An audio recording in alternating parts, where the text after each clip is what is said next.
Hi everyone, today we'll be going over designing a wall footing example in ClearCalcs. So we'll go ahead and open our wall footing. The example we'll be going over today is from J. White's Reinforced Concrete Mechanics and Design, and it's example 15.1, Design of a Wall Footing. So the example says, a 12-inch concrete wall carries a service load of 10 kips per foot and a service live load of 12.5 kips per foot. So from that information, we can go over here and say that it's a 12-inch wall width. And if we head down to the loads, we can put in 10 for dead load and 12.5 for live load. And then the next portion of the example says, from the geotechnical report, the allowable soil pressure is found to be 5,000 psf for shallow foundation. So we can edit that portion of, so we can edit that here. The allowable soil pressure can be 5,000 psf.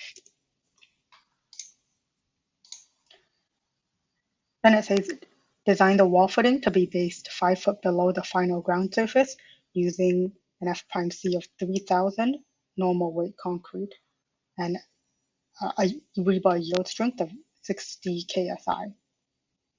So we can set the depth of footing below ground here.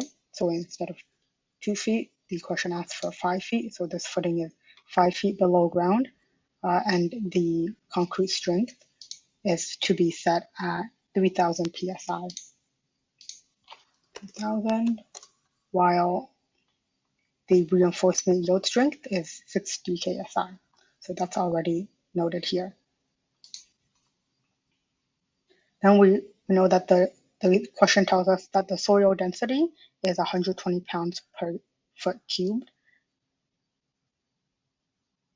And most strip footings on soil have 1 mat of reinforcement.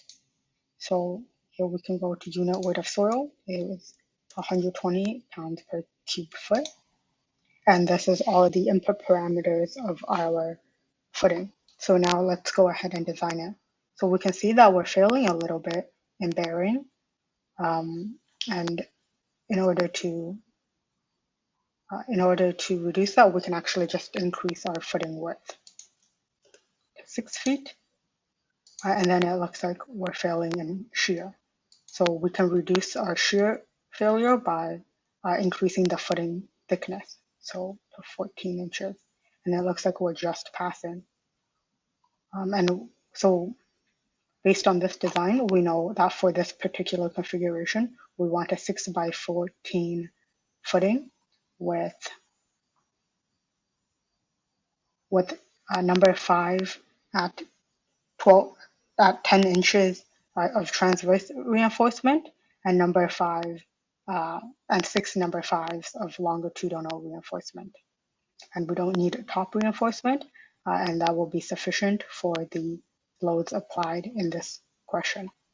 And that's all for this example.